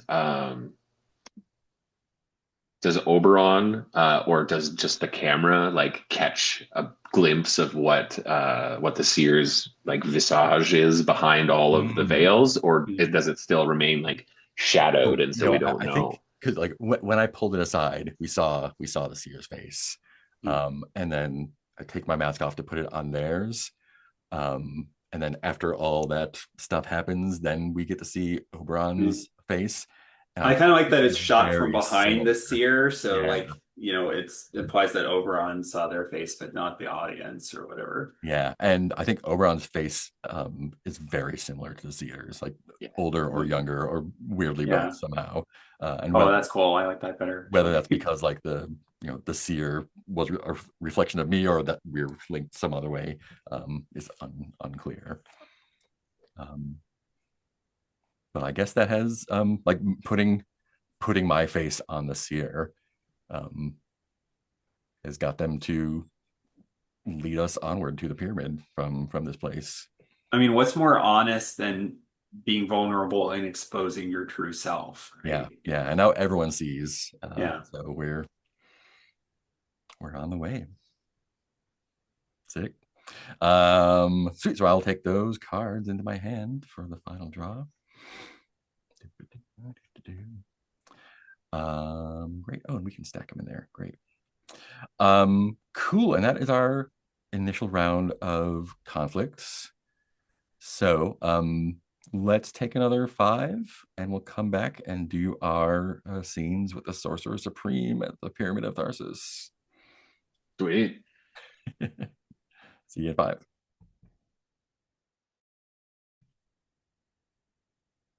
All right. So, our caravan has arrived at the Pyramid of Tharsis, where the evil sorcerer rules supreme. So we're each going to play out another scene where our character confronts their doom. Um, this time, instead of us setting up the scene, the other players will set up the scene for us. So you get to respond to that. Players at the table set up a scene for your character, driving them closer to the doom, play it out, and then resolve the conflict same way we did before. We've used half the cards in the scrying pool. Now we will use the other half. No one's carried over an injury, so we are using our full hands again. So everyone, if you've checked off your cards on your keeper, you can uncheck them. Yeah, and once we've done that, we will see what happens at the very end. So I think it is back around to Charon if you want to go. So we will be setting up the scene for you. Um, so the caravan has arrived at the pyramid. Your doom is to die by a traitor's poison with the blade still sheathed. So I have an idea. Does anyone else have something you want to jump in first? I was picturing like we flashback to the fireplace scene, Hmm. and in the background, that malcontent who's been, complaining the whole time Yep. is just like slowly pouring out some poison into Charon's water flask or Yeah. something, where it's like very slow acting. Yeah. Has been doing so for weeks. Um, yeah, and I think that's maybe like maybe there's a Yeah, Apollo, that yeah, asshole. Apollo. Ugh. Maybe there's like one like final like component to it that they have to deliver somehow to complete their dastardly scheme. Oh Um, yeah, he absolutely wants to oh steal the yeah, gem. yeah. That Oh, was the deal that he made with the sorcerer, you yes, know. I love it. Yeah, Apollo is going to deliver that gem to the sorcerer. Fantastic. Um, great. Uh, so let's pick our cards first. Um, I'm going to give the Joker. You can have that one. Fantastic. Thank you. Oh man.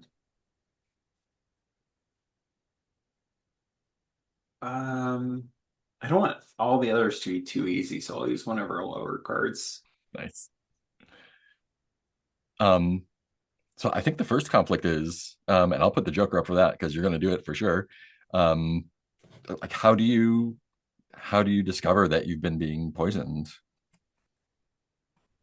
I think I think I myself am too fierce and too stern to realize that I've been poisoned. Yes, my strength is flagging, but that is probably because the princess broke my heart and Hmm. also of other reasons, maybe. But I think when the gem starts pulsing in earnest and there seems almost to be a melody there like an old folk song about the sister poisoned her sister and because of a man, you know. And that's maybe when Karen realizes that, oh, oh, this is what's happening. So I'm going with my gem here. Fantastic.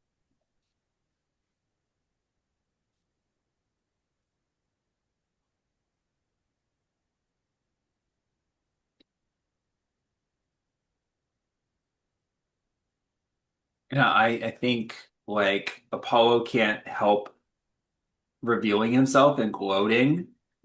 It was me the whole time. I watched you in the palace and, her fawning looks towards you.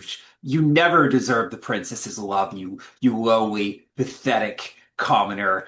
And he just is doing his villain monologue and he's telling you all the brilliant plan about who's been poisoning you for weeks. And he reaches to take the gem from you. But I'm only going to use the three because he doesn't know who he's dealing with. Okay, so It's going to be Carol, so satisfying watching you die. you will not be here to watch me die, traitor. I think do I want to use the blade to just, I mean, no, I think I'm going to use dangerous. I will lean towards him, put my hand on his throat, and say it was not the princess who was not in love with me. It was the empress, and that's what caused the empire to fall, you idiot. It's just And I choking. choke him, but then I think I have this cramp because we need another challenge, Yeah. and that runs through me, and I let him go, and then but keep the gem, clutch the gem. There you go. Probably tries to scurry off or something. We'll see. It's Casey's turn. Yeah. Hmm. yeah,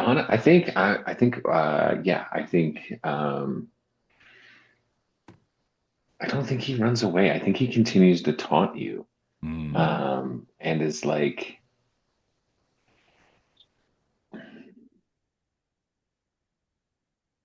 something about like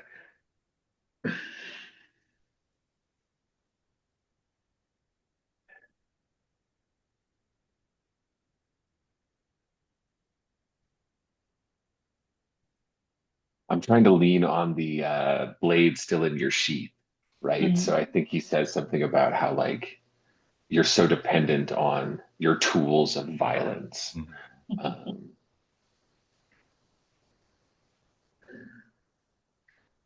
I don't think. Hmm. Yeah, I mean, what? So yeah, I guess the question is, I would like him to incite you to violence, and then when you Mhm. go to draw your sword, the sword is like stuck and won't come out, and that's the Oh. challenge, I think. Ooh, Oh, I Is nice. like like, that. yeah, Yeah, maybe he's messed with the sword mm, because of the he knows the prophecy. So yeah, I like that. That's a good challenge. Maybe he knows that the sorcerer Noguera, like they made a separate deal or something. Mm. Mm. Mm. Yeah, yeah, I like that. Okay, so I guess I will answer this not with my blade because that doesn't make any sense, but with my courage. Nice. oh, nice. That's what it's there for. Because I think when I let him go, he stumbles back and then recovers maybe and draws his own blade. And it's like, I'll cut you so that you will die miserably from the poison or something. Mhm. And Karen tries to draw the blade, but it's stuck. So I think he's courageous. He looks at him and says, "You're just a traitor, and you dare draw your blade against me.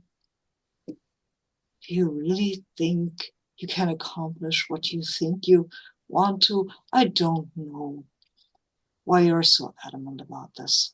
I don't particularly care why you are." And he just storms at him and takes. I think he takes the hit from the blade on his arm, but he has armor on, and while that might hurt, it's still not deadly. And then he just crashes into um, Apollo and basically, I think just just breaks his neck. Nice. Mm. And then but then goes to his knees in the next cramp of the poison that runs through him and clutches the gem, which is pulsing kind of worriedly, I Mm. guess. Awesome. Go ahead and take all those cards.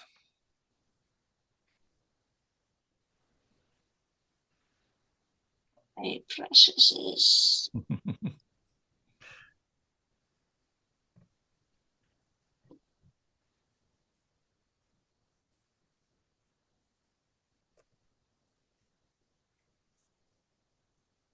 Damus is next, right? Yes. Mm. So there Mm. is Heart will flicker out for the last time.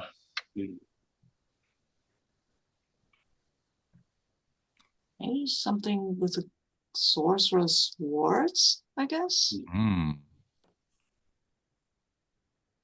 that cause him to slow. I mean, that this chassis he has is enchanted, right? Mm. Yeah. So the words will cause them to fail, or maybe not. We'll What see. I was picturing, if I can set up my own scene, Huh? I don't know. Sure. But I'm thinking like the pyramid of Tharsis is in the distance, right? Between us and the sorcerer and his army or whatever.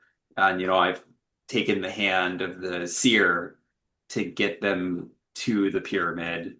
But then maybe we see looking up the sun or moon or whatever is in a particular position to notify that the 1,000 years has passed and just Mm. start moving slower and slower.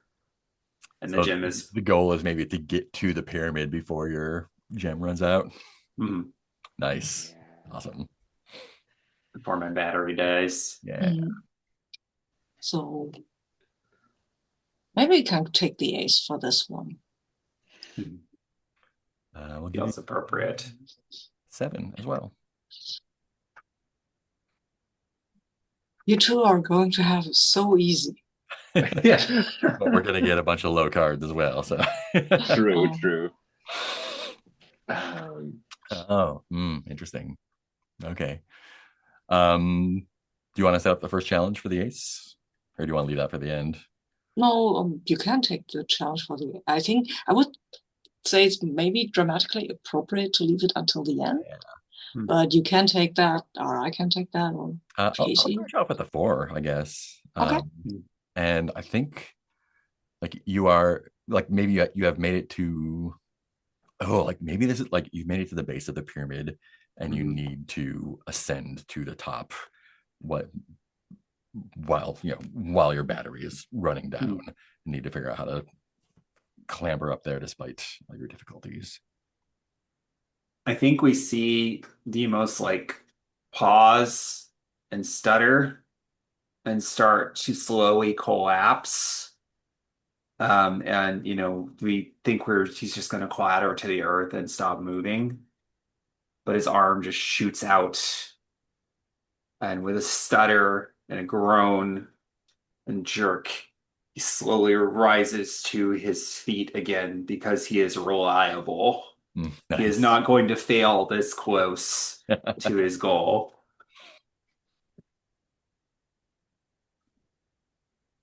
And I think he even says that out loud to the seer or something to that effect. Nice. Hmm.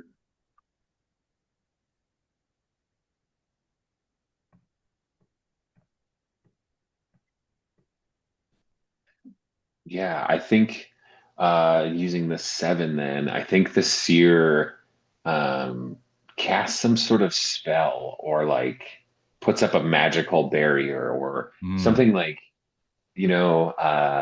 traps you in a dream. Yeah, some weird thing, right? Where it's like a challenge that's more than it appears to be, sort of thing.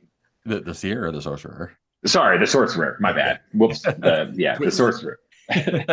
Well, we could maybe like see them in the background doing like a magical battle or whatever, and Yeah. Demos gets caught up in this illusion, and he's remembering himself back in court, with the different emperors over the ages, standing sentinel guardian, over them, and he could just stand in this position forever Mhm. until his light finally dies. But what card did you use for that? 7. 7. I think his his zealousness,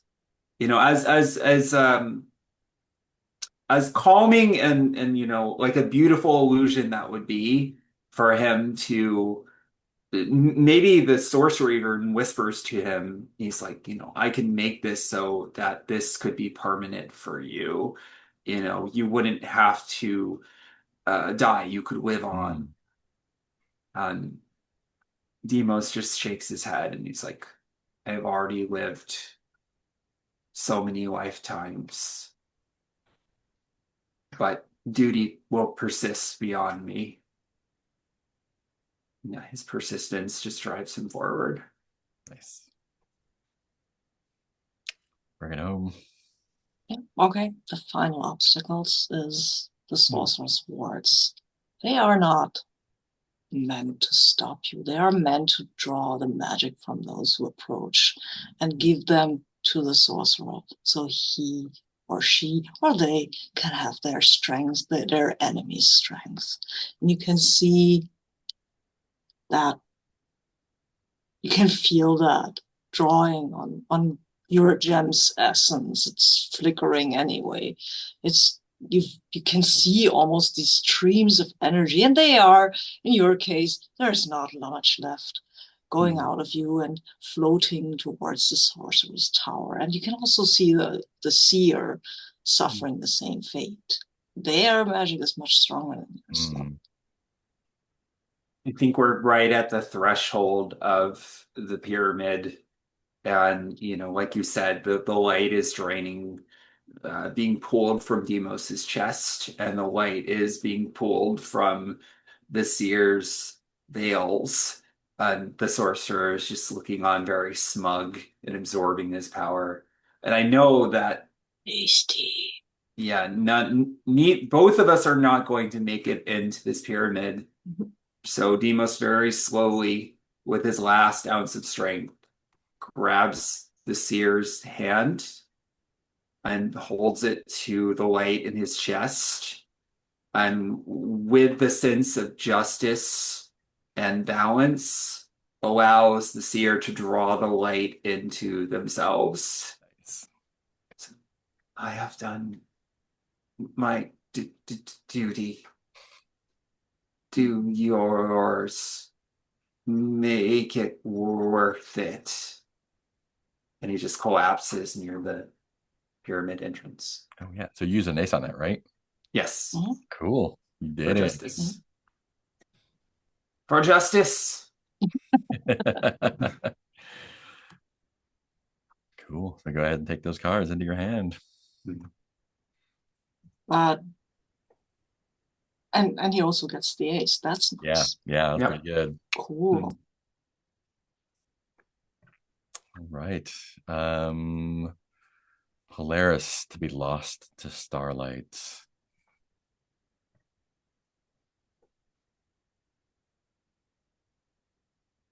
I mean, what?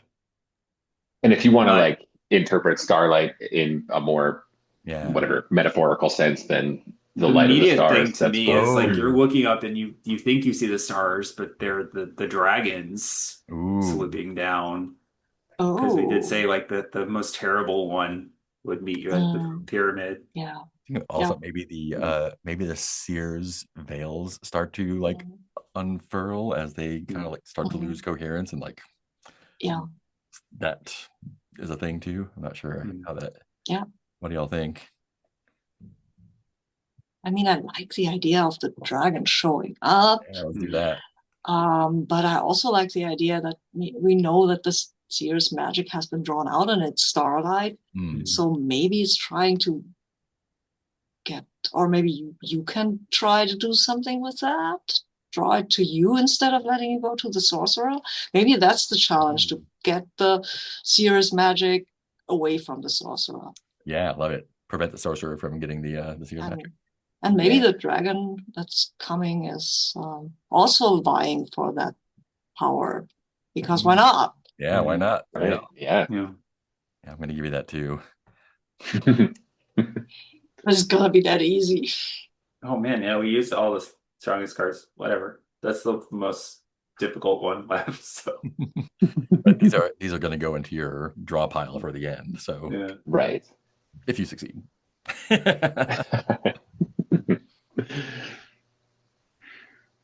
So what's our first obstacle?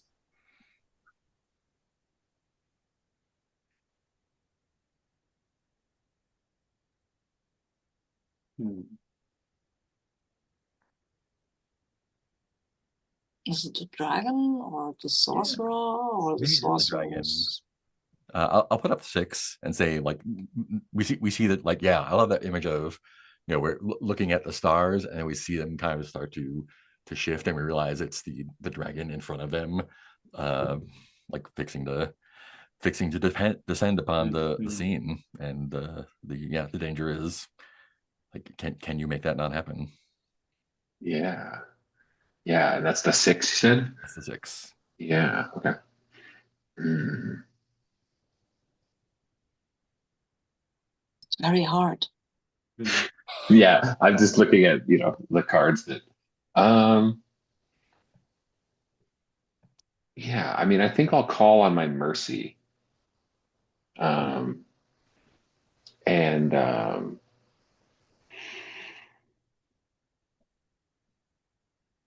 like our quarrel is not with you, dragon, right? Like that sort of thing. The sorcerer is our true enemy. Mm. If killing you would release them from your power, that sort of thing, I would. But like I will give you the gift of this instead, sort of thing. Yeah. Nice.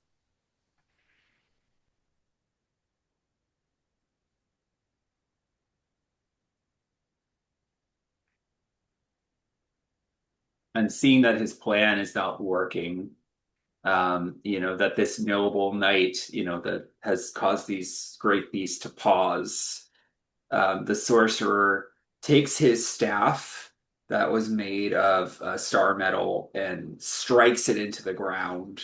And as he does, it transforms into his own sword of star metal, which is, he's stolen the star energy from the seer, and it's within the blade.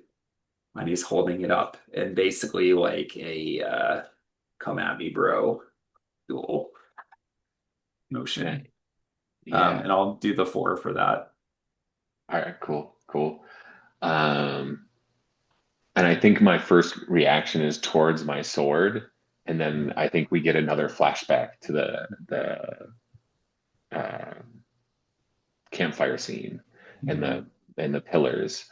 And instead, I pull out my harp and I start to play a song, um, and it disintegrates the star like metal that he's wielding. And so as he's like standing there with the sword, and it just like starts to become incorporeal and like float up. In that same sort of like sparkly dust that we saw before, and he's just sort of like left holding an empty hand. Nice. Probably get a big no. Yeah, probably. But the sorcerer will flee because he has other things to do. I think the seer though has collapsed Yeah.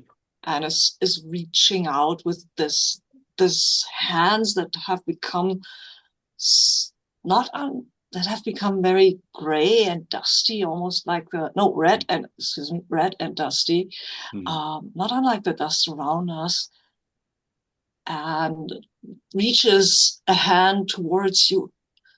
And you can hear it that they're trying to say something, but they can't make a noise anymore. They don't have enough power left. And that's a tool. It's not hard to save them, but you've got to do it. Yeah, yeah. I think it's my calm there. I think it's like not panicking and like taking them in, like taking their hand and pulling them close. And like, it's almost over. We have but to weather the storm, you know. Yeah. You shouldn't have made it. The storm. It's your name.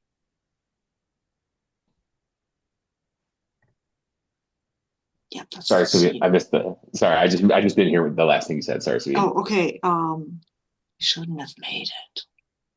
The storm.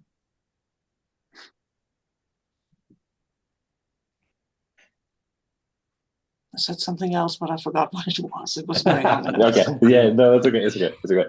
Yeah. Sweet. We are down to the last one. That's Oberon to be Yes, unwittingly bent to the will of a sorcerer. Set me up. that has to be at the top of the tower, right? Yeah. Yes. Yeah. I think maybe all of us followed, but Oberon might be, for whatever reason, the first. I guess. I mean, it's not Demas because they're. Polaris is still busy with the seer, and Charon is all that. Charon is still poisoned, so it's up to you. Right. And the sorcerer has some rather fell defenses that you will have to overcome, but they are not. These are more, I think, riddle-like defenses, more like challenging your mind instead of your fortitude, which actually is, you're the right person maybe for the job.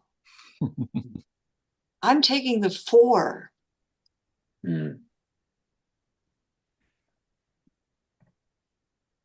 So what's the first obstacle? The riddles? I think the first obstacle is a hallway of mirrors, Mm. and there are traps in this hallway, and there are very subtle signs on which tiles you need to step Oh, yeah. to cross this hallway that the Mhm. sorcerer has fled through. I believe that plays right into my sharp-wittedness. Um, Yup. Things like this are a favorite pastime of Oberon. Um, not only like playing games and whatnot, but also like I think Oberon's a student of Martian history as well, and some of these may have been alluded to in legends or whatnot. And so it's trivial for me to overcome his pathetic tricks, Yeah. stepping on the right tiles and pushing open the final mirror to reveal the next passage. I think he pulls a like, you're not so different, you and I. I've Mm, seen within your heart. I know dishonesty lies within. You yearn for power too. Do not sacrifice yourself when we could rule Mars together, mm. as a new Martian era, all of that bullshit and stuff. I think I'll like kind of bow my head a little bit and walk close to him as if I was defeated.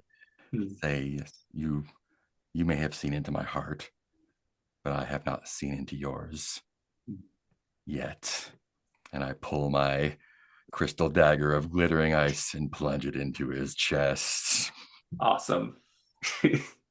revealing Yeah. the emptiness Yeah, where his heart would be. for sure. I mean, that has to be the minute where like all of the starlight and cosmos and like hatred and everything like starts to like pour out of the sorcerer, right? And it's Mm, like Yeah. it's the end of Raiders of the Lost Ark, right? Yeah. yeah. And that's the last challenge, right? Is to like withstand this onslaught of spirit, I guess. Ooh. Okay. And There we of go. course the temple's got to be collapsing too. Yeah. Yeah, yeah, yeah. Yeah. So this is all swirling around me, and the stars are going through my chest, and Yeah. it's getting absorbed into me and everything. And it looks like I've succumbed. Um, but it goes quiet after all that. Um, and I exit the pyramid, um, and meet the rest of the caravan. And I just have like my head bowed, and I say, it's done. I've withstood the sorcerer's trials, and everything is okay now. And I'm gonna play my dishonesty. Oh no.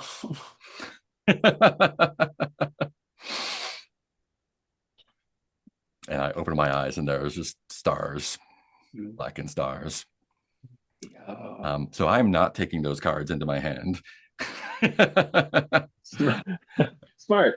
I'm not, That's but I did give myself over to the sorcerer's will. So, how does that play out for me? I guess we find out when we go to the finale move, right? Yeah. Cool. So this is the end. After all players have played out their second turn, the end comes as seen in the stars at the beginning of time. We've arrived at the pyramid on each turn. Shuffle your hand into your win pile. So shuffle the cards that you've won together with your other one. You can do that by dragging them onto the thing and hitting the shuffle button on your stack. And then you will draw one card. So let's start with Charon and see what your final fate is. Yes, I'm shuffle stack. Shuffled. Okay, I'm taking this one. This is my fate. It's a 9. It's a 9. 8 or So, 9. You fulfill your doom and it changes who you are as a person. It doesn't kill you though. oh, Describe how you are forever changed. okay. So when everybody comes back, I think Karen will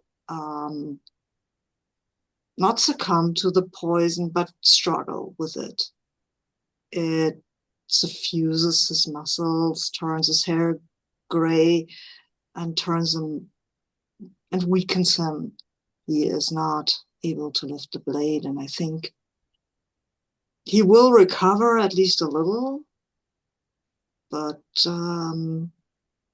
I do not think he will be able to fight again. Mm. He will not be able to fulfill any kind of fighting thing, but he still has the gem that's still with him. Mm-hmm. And I think he will decide to go back to the forest of broken dreams. Nice. And have, and maybe not join the princess, but tend to those ghosts, because they all have been poisoned. And now that he knows what that's like, Nice. and he has a lot to answer for. And so does the Empress, by the way. Fantastic. Dimos. Get a king. A king. Ooh. Somehow you escaped your doom and bring life back to the planet. Describe how this happens. I think this is sometime later after all of the caravan have left to places elsewhere. And we just see Deimos, slumped over in the ruins of this pyramid, which has collapsed. The winds of Mars are blowing over him. Um, but we see one of these dragons, at first it just seems a star and far up ahead, and then it gets closer and closer, and it floats down and lands in front of him and just stares at him curiously. And it opens its jaws and breathes out starlight into the gem. And he starts to sit up and he looks at it. Why have you brought me back? What is my purpose? And it kind of gestures with its wings towards the pyramid that is broken and shattered. And he realizes he must restore the balance. He gets to his feet, picks up one rock, and places it where it was. So he's going to be restoring the pyramid. Nice. It'll probably take a long ass time, but that's what he's going to do. Awesome. Paris. Sweet. 2, 3, or 4. Fulfilling the doom the stars laid out at your birth. Your character wished death was the outcome, but this is worse than death. Describe it. Yeah. So I think, I think we see,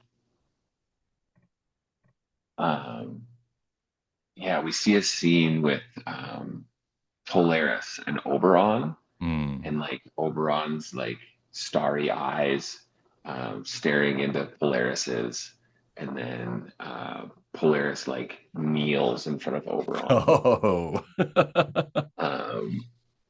And swears themselves to Oberon in the pursuit of the I guess that's it. Like kind of swearing himself to a dark entity, I guess, right? Yeah. And like I think that's just like I mean, I guess maybe we see Polaris, riding off and doing atrocities or something, but maybe we just leave that hinted at. But yeah, that's definitely it for sure. All right. I And Leslie. Sorry. 3. Same thing. Yes, I've fulfilled my doom. It's worse than death. To be unwittingly bent to the will of a sorcerer. And I think like I'm in the deep place there. Like the sorcerer has control of my body and my mind, and I'm just sitting there watching him and Polaris do all manner of terrible things to the rebuilt Mars. Maybe Deimos will bring justice in the distant future, but for now, it's a bad time on Mars. And this is like the prequel of, Deimos and the Seer, they're gonna maybe do a rebellion one day from Yeah, the temple. But for now, you have this Martian tyranny yeah, this is for the end of Empire right now. Yeah, yeah. Yeah, but maybe yeah, some of the ghosts will end up in the forest of broken dreams. And who Yes. knows what will come of that. Yeah. Awesome. And that is Knights of the House of Mars. Thank you for playing. Let's do no wishes, but stars, I guess. Let's just go left to right. So we'll start with Casey. Yeah, hell yeah. Tons of fun, tons of fun. Awesome. All the epilogues fucking kicked ass. I really liked the way that me and Marks went yeah. together, kind of. That was really awesome. The sand ghosts that you described at the beginning, Mark, that was really cool. Using the dishonesty trait to lose that last game also brilliant. That was good. Didn't work out, but Um, that's um, Alex Demos, the way you described him, like plotting out onto the Star Bridge when we had like the choice of the two, and then like the detail of the most terrible dragon being at the temple. Um, Also, Alex, um, you did the thing where you're like, "Oh, we don't know what the secret is," and then start as Sabine for immediately filling the vacuum with an awesome secret, right? That was really awesome. And I guess Sabine, were you the one that came up with Apollo to begin with? Apollo was the perfectly shitty NPC we needed. That was great. And yeah, I'm sure I'm forgetting stuff, but I had a great time. It was a blast. Thanks, everyone. Awesome. Thank you. I'll go next. Yeah, same. Very cool all around. Super metal. This the setting is so evocative. But like this is the second time I played it, and y'all were great at just like coming up with shit I never would have Yeah. imagined. Like Mechanical Knight, of course. Yeah, sure. Why not? Never would have come up with that. Um, yeah. Charon's the soul gem, that whole like the communing with the ghosts and having that sort of like that spiritual romantic struggle with like that duty was cool. And yeah, I love the super bad ending with me and Polaris. And just like yeah, giving yourself the your scene with the your like fight with the dragon and just like calmly accepting that devastation was super cool. Yeah, and all around, just like yeah, great stuff all around. Can't say enough good things. That's not for me. Speed's next up. Yeah, stars all around. This was really great game. I love these doomed nights. They were also so very doomed. Dimers with this decay, this inbuilt doom that they would just stop functioning, and then the dragon coming back. That was also great. Yeah. Yeah. First time I think I've played with you, it was a joy. And Same. Yeah, absolutely. Would play with you again. Yeah. 10 out of 10 stars. And yeah, and over on that last thing where you just like, yep, I'm doomed now. The sorcerer has me. And Polaris just going, yes, okay, here. I'm one with the stars. It's all fine. It's all great. Not for Mars, but yeah. And I love the way we were all building on each other's ideas. That was also really great. Cool. And Alex, takes home. Yeah, Mark, this was sick. Like I said earlier, it was basically like a prog rock album, kind of John Carter, heavy metal, whatever. It was really, really fun. A lot of people have talked about the narrative, but I want to praise the mechanics. Yeah. The fact that, yeah, it gave everybody stuff to do because we're all contributing to the narrative, but it also like you tie in the narrative and the mechanics really well about, yes, I'm going to lean really hard into these traits about how I approach these different conflicts and stuff. So that's super cool. I really want to run this myself and see how I goes, because I think like might go in wildly different directions, like Oh you yeah. said. So that's really neat. And yeah, I guess highlight a couple of scenes. Sharon, I loved the confrontation with Apollo at the Mhm. end, and how you handled being the poison slowly getting to you, but you're like, no, I'm gonna let this little shit, get the better of me. That was great. Oberon, I liked. Yeah, Casey already said the thing about the end with the dishonesty. But I also like when you pulled out the glittering ice dagger, and you're like, no, I've seen within your heart, or I'm about to, or whatever. That was amazing.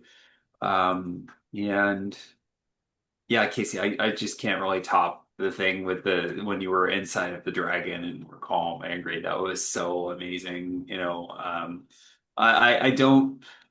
Sometimes the mechanics tell a story, and I was like, look what they did to my sweet little boy. You know. That's good, my boy. Yeah, but maybe Charon will rescue you someday from your darkness. So. If this is Empire, then they're like Luke Skywalker or something. So Awesome. uh, Yeah, I yeah. went like circling back to the mechanics. Like I found myself weirdly like distracted this year, I think, and in some games finding like, oh, like there might be like 20 minutes where I'm just like waiting my turn or whatever. And this never felt like that at all. Everyone's Mhm. like it involves everyone all the time. And that was like super cool feeling. It didn't feel like there's a lot of pressure either. It was just like, Mhm. hey, do some cool stuff. So yeah, super, super rad. Uh, Yeah, definitely. And I sorry to keep talking about it, but I also did like how like we weren't beholden to the number that we chose, and like Mhm. someone else could be like, oh, I'm going to use that high number for over here to justify the consequence. I thought it was really interesting how we were all like adjusting kind of like the challenge we were presenting based on the number, and like how that was helping tell the story. Yeah, I really like that for sure. sick. Cool. Anything else before we say goodbye? All Oh right. yeah. The one thing I would say was like it feels like it might be kind of hard to trigger the injury, Yeah, yeah, unless you just drew really shitty cards at the very beginning, yeah. or Like you did it intentionally on were like, I want purpose. to injure myself. Yeah, Yeah. yeah. Uh, I noticed that as well. But I don't think that's a huge deal because we were all play to lose anyway, so Yep. really leading into our dooms. But yeah, that would be one thing where I would say like it was just interesting. So Yeah. Well, cool. Well, thanks anyone who's watching, and we'll see you all later.